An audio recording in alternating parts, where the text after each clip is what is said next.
morning everyone. Today I discuss a topic of beam. Introduction of beam. First of all, કોઈ બી તમે beam જોયા હશે તો beam તમે જો તો તમે એને ક્રોસ સેક્શન માંથી જો તો તમને આવું કંઈક દેખાતું છે. ક્લિયર? તો આજે આપણો પહેલો ટોપિક છે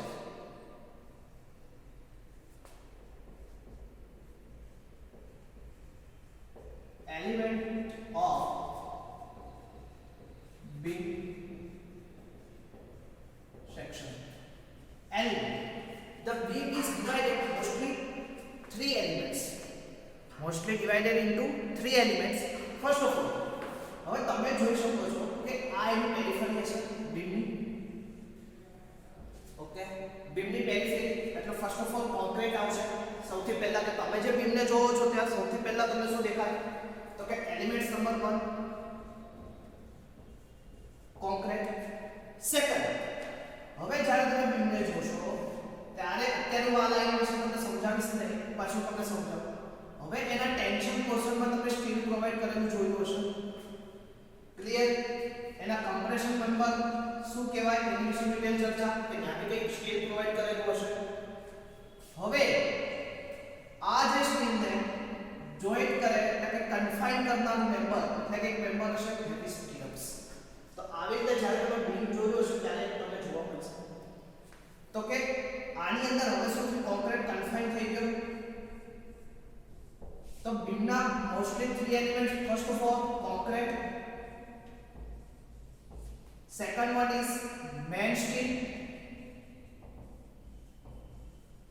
अथवा तो main reinforcement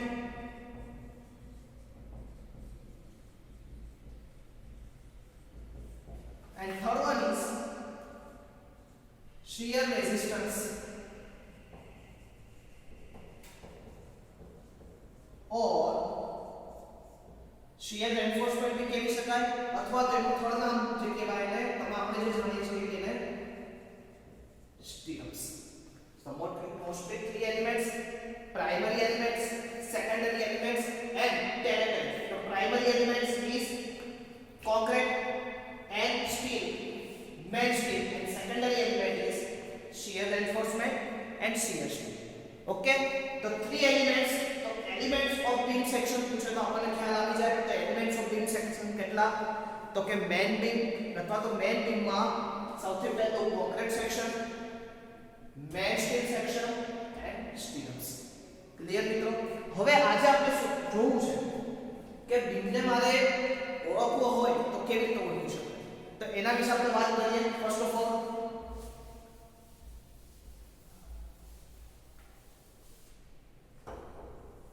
તો ફરીથી હું આ સેક્શન ડ્રો કરું. ઓકે, હવે આ બીમ આખું સેક્શન છે. હવે તમે લોકો સ્ટ્રક્ચર એનાલિસિસ ટૂંકમાં ભણી ગયા એક વસ્તુ તો that is span of beam. Clear? and is a one is mid span here that is known as neutral axis. This neutral axis is also known that the section is no tension no compression. કે બીમમાં એવું જે section છે કે જ્યાં tension પણ નથી as well as compression પણ નથી. તો here is tension is equal to compression પણ કહી શકાય. total tension is equal to total compression at a neutral axis. Okay, હવે હું એના મિડ સ્પાનમાં W લોડ એડ કરું. હવે W is equal to capital W અત્યારે રાખો તો capital W kilonewton point load.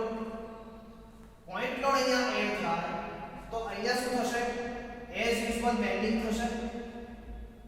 કઈ બેન્ડ થશે મારો બીમ. હવે આ જે પોર્શન છે જે કમ્પેરેટિવલી થવો જોઈએ એની કરતા ઓછો અને નીચેનું. તો હવે તમારી બીમની સાઈઝ ચેન્જ થશે.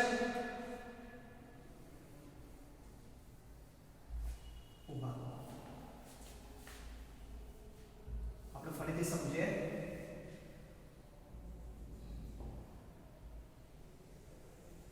તો કે જ્યાં લોડ આવશે એના બીમની સાઈઝ ચેન્જ થશે. ક્લિયર? અને ન્યુટ્રલ એક્સિસ પર હવે આ જે ન્યુટ્રલ એક્સિસ ચેન્જ થાય છે એને એસ પર પ્લાસ્ટિક થિયરી પ્રમાણે આપણે એવું લઈએ છીએ તમને લોકોને એઝમ્પશન માં આપણે એક એઝમ્પશન દેતા હતા કે પ્લેન સેક્શન કે કોઈ બી બીમનું plane section after and before bending are same.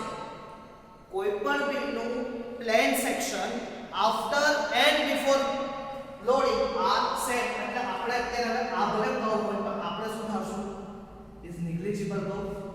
Okay, હવે આપણે એ તો અત્યારે જોવાનું નથી કેમ કે એ જગ્યાએ ન્યુટ્રલ એક્સિસ છે. Neutral axis is equal to total compression is equal to total tension.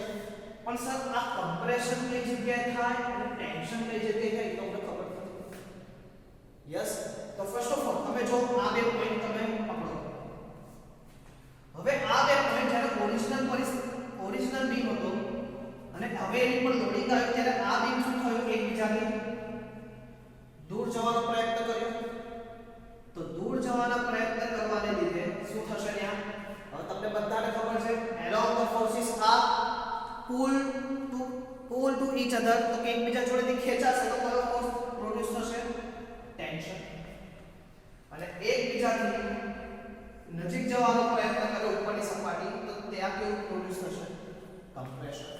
તો અહીંયાથી ખબર પડે કે ન્યુટ્રલ એક્સિસ નો ઉપરનો ભાગ એટલે કમ્પ્રેશન, ન્યુટ્રલ એક્સિસ ની નીચેનો ભાગ એટલે તમારું ટેન્શન.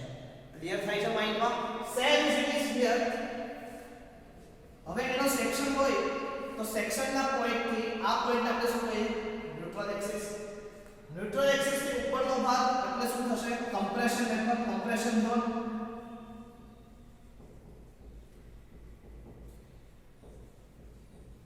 એન્ડ ન્યુટ્રલ એક્સિસ થી જે નીચેનો ભાગ છે that is called tension. Clear મિત્રો?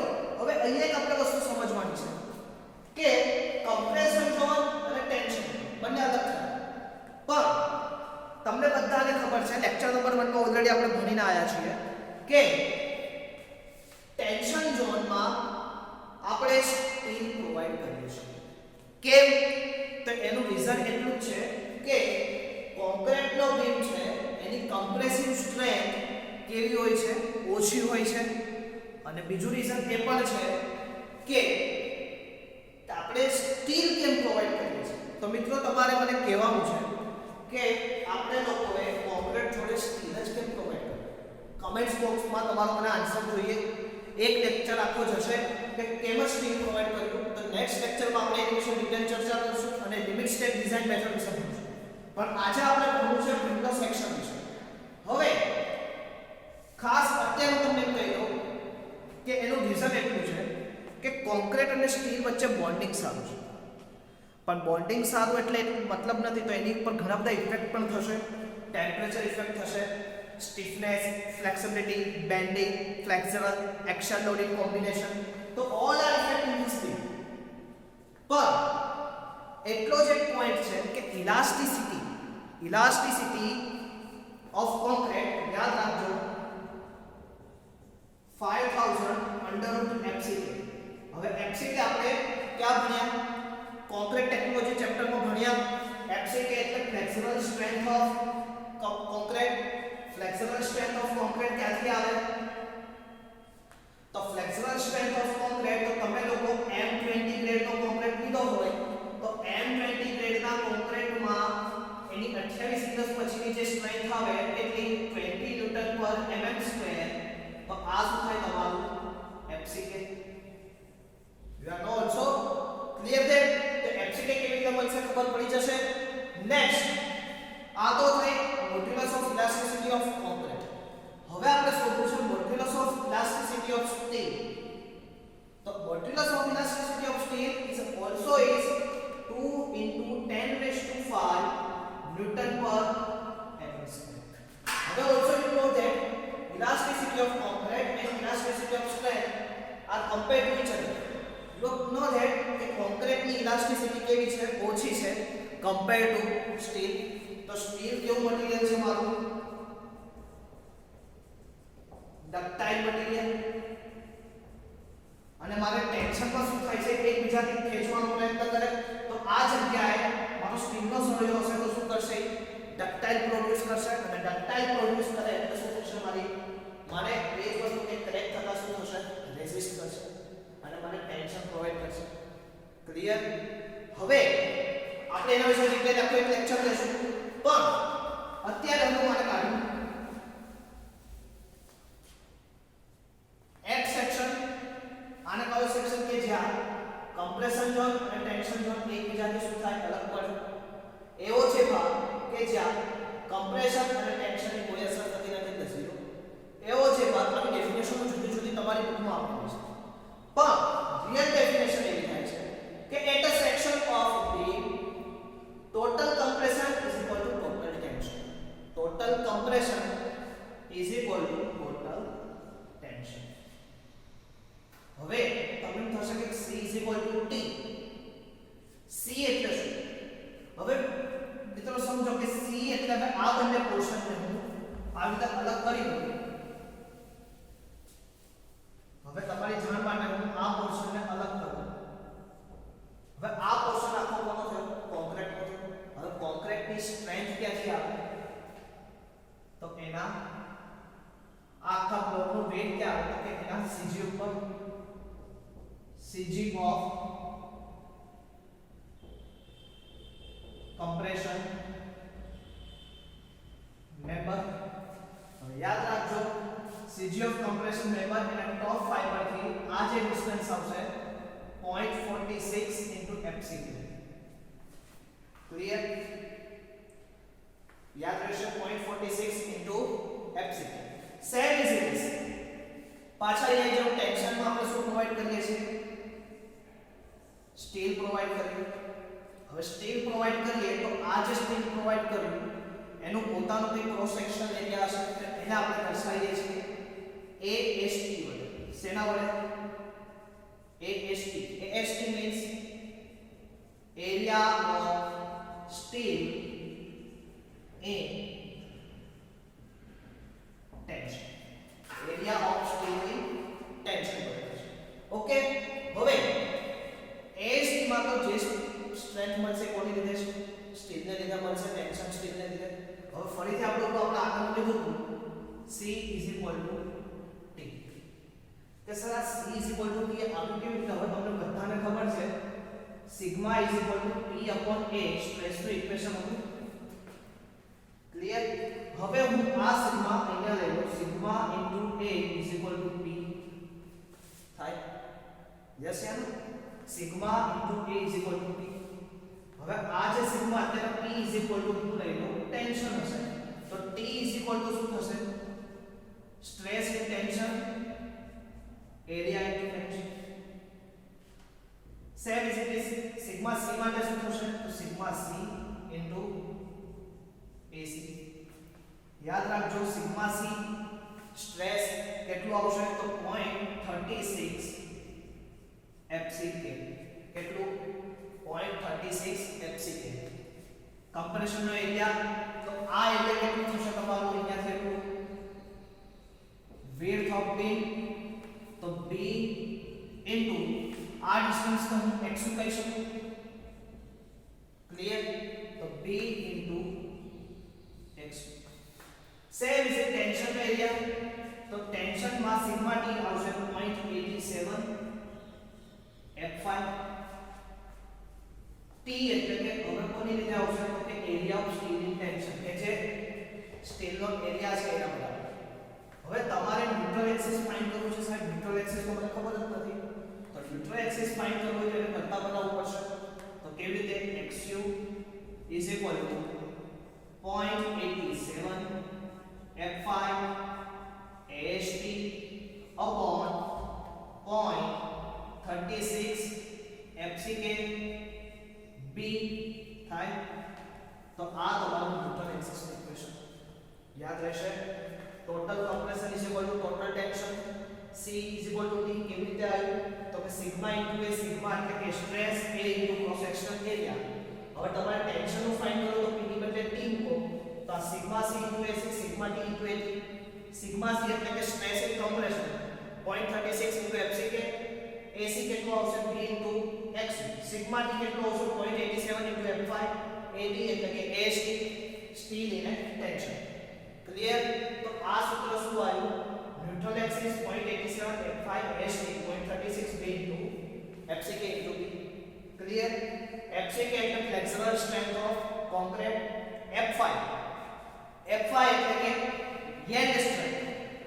yield strength તમને ઓલરેડી આપી દીધી હશે. yield જુદા જુદા ગ્રેડના કોન્ક્રીટ આવે એની yield strength. હવે અહીંયા આપણે તમે લોકો જ્યારે સ્ટીલ ભણતા હતા ત્યારે તમારા બે વડી આવતા FU અને FY.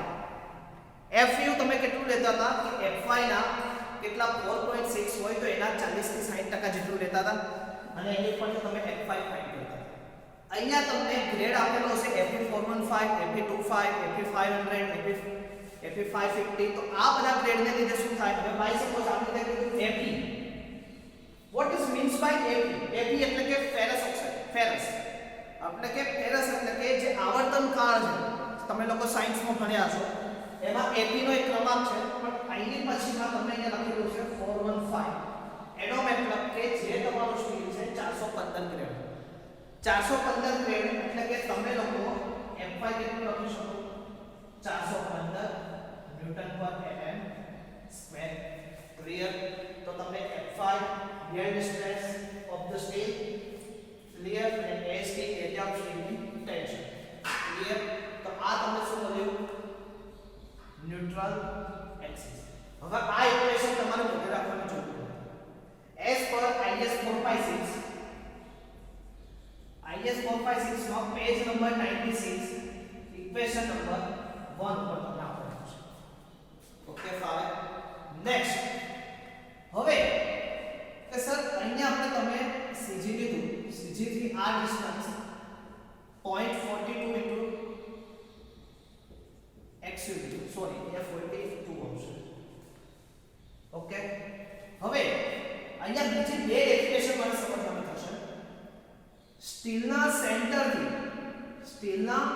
સેન્ટરથી નિયરર edges of the concrete કે નજીકની કોન્ક્રીટની સપાટી વચ્ચેના વર્ટિકલ ડિસ્ટન્સને શું કહેવાય? ત્યાંથી સ્ટીલના સેન્ટરથી નજીકની કોન્ક્રીટની ધાર વચ્ચેના vertical ડિસ્ટન્સને effective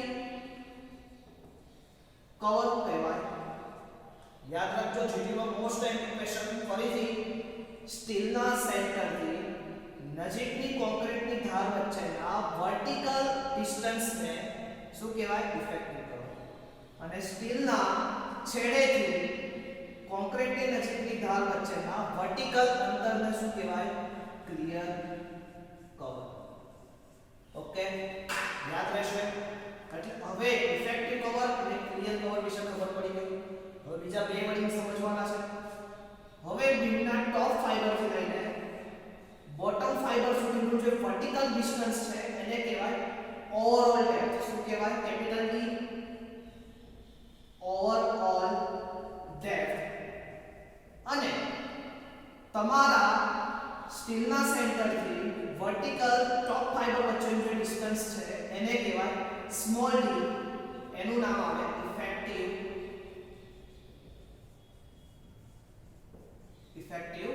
depth. Clear? Effective depth ને સ્મોલ d વડે દર્શાવાય, ઓવરઓલ ડેપ્થ ને કેપિટલ D વડે દર્શાવાય. ખાસ તમારા એક્ઝામ્પલમાં જ્યારે બી આપેલું હોય ત્યારે તમારે ખાસ એક વસ્તુ ધ્યાન રાખવું કે તમને ઓવરઓલ ડેપ્થ આપેલી છે કે ઇફેક્ટિવ ડેપ્થ આપેલી છે. ઘણી વખત ઓવરઓલ કે ઇફેક્ટિવ ડેપ્થ આપેલી હોય અને પછી તમને કીધું હશે કવર ઇઝ કન્સિડર હિયર. એટલે કવર બી જોવાનું કે તમને ક્લિયર કવર આપેલું હોય તો તમારે હાફ ડાયામીટર એડ કરીને ઇફેક્ટિવ કરવાનું. અને ઇફેક્ટિવ આપેલું હોય તો કોઈ પ્રોબ્લેમ જ નથી. યાદ રહેશે ઇફેક્ટિવ કવર અને ક્લિયર કવર. ક્લિયર? તો તમારે મને ચાર વસ્તુ કહેવાની છે. ઇફેક્ટિવ કવર કોને કહેવાય?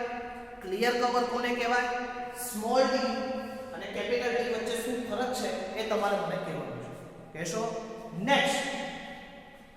હવે આ જે સેન્ટર ડિસ્ટન્સ છે ત્યાંથી લઈને આ વર્ટિકલ ડિસ્ટન્સ એટલે કે સ્ટીલના સેન્ટર સુધીનું જે વર્ટિકલ ડિસ્ટન્સ છે ત્યાંથી તો કે CG ઓફ કોન્ક્રીટ થી લઈને સ્ટીલના સેન્ટર સુધી, સ્ટીલના સેન્ટર એટલે કે સ્ટીલના મિડ પોઈન્ટ સુધી જો વર્ટિકલ ડિસ્ટન્સ કહેવાય એને કહેવાય લીવર આર્મ ડિસ્ટન્સ છે. શું કહેવાય? Liver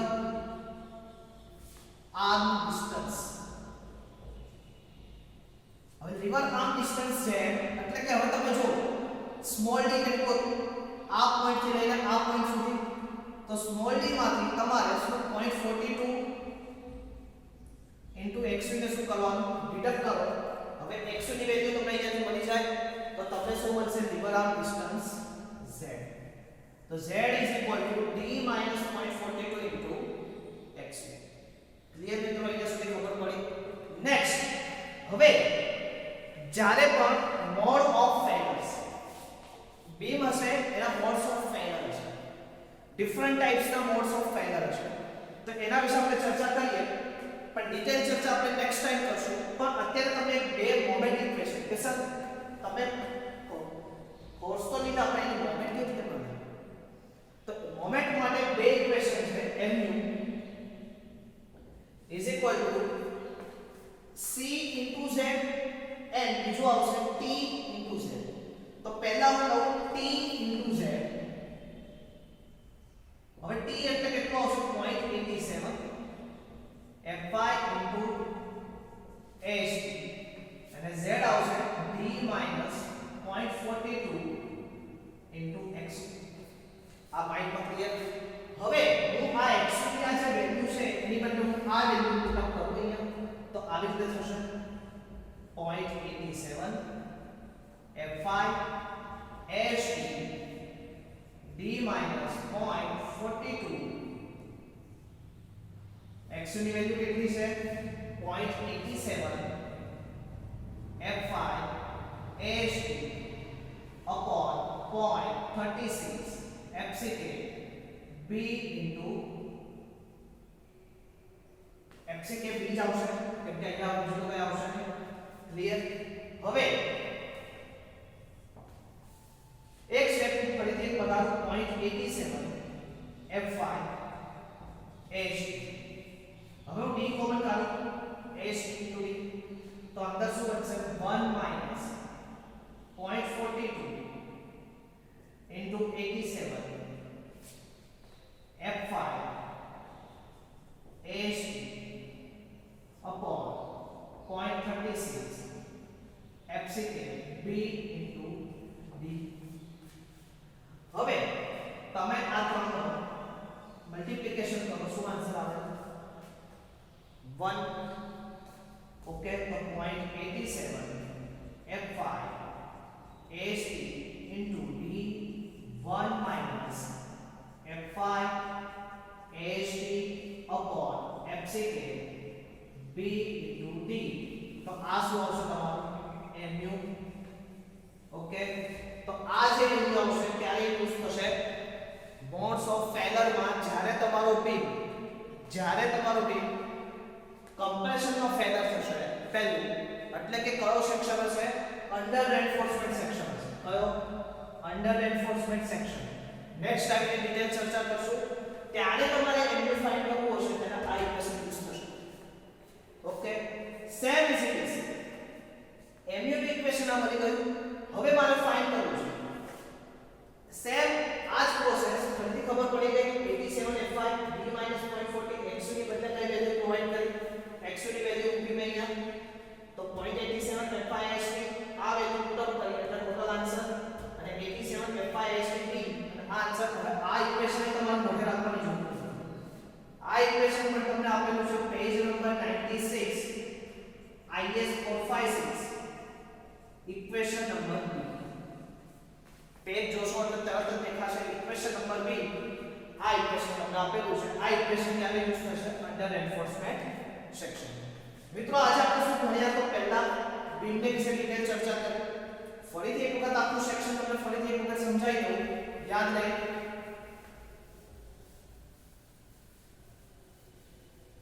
that is a beam section the three elements is divided concrete main steel and stirrups that is neutral axis upper part is compression neutral axis down part is tension the center of steel to nearer edges of the concrete this is effective depth E and edges of the steel to nearer edges of the concrete the effective distance C or clear this distance to effective distance, the effective depth D and overall depth capital D is equal to small d plus E. So overall depth, and this is width of the beam, width of beam. Okay, this distance is CG of the compression member. So this CG to this distance is also known as lever arm distance Z, D minus 0.42 into XU, and this distance is also known as 0.42 into XU. Clear? Next time આપણે શું ભણશું? Modes of failure in beam and cross section of the beam is divided into 3 types. અત્યારે હું તમને કહી દઉં mostly. તો first of all under reinforcement section, balance section, and third one is all reinforcement section. તો એના વિશે આપણે ડિટેલ ચર્ચા કરશું નેક્સ્ટ ટાઈમ. ત્યાં સુધી મિત્રો જય સ્વામિનારાયણ. ખાસ સાથે સાથે નોટ્સ બનાવતા રહેજો જેથી તમને ખબર પડે, કેમ કે પછી પાછળ બધું આખું મિક્સ થઈ જશે. એટલે મિત્રો ખાસ એક નોટ્સ પ્રિપેર કરજો અને લેક્ચર બાય લેક્ચર જે ચાલે એને નોટ્સ દ્વારા સજાવજો કે જેથી લાસ્ટ ટાઈમ તમને જ કામ લાગે. તો ફરીથી મળશું, ત્યાં સુધી મિત્રો જય સ્વામિનારાયણ.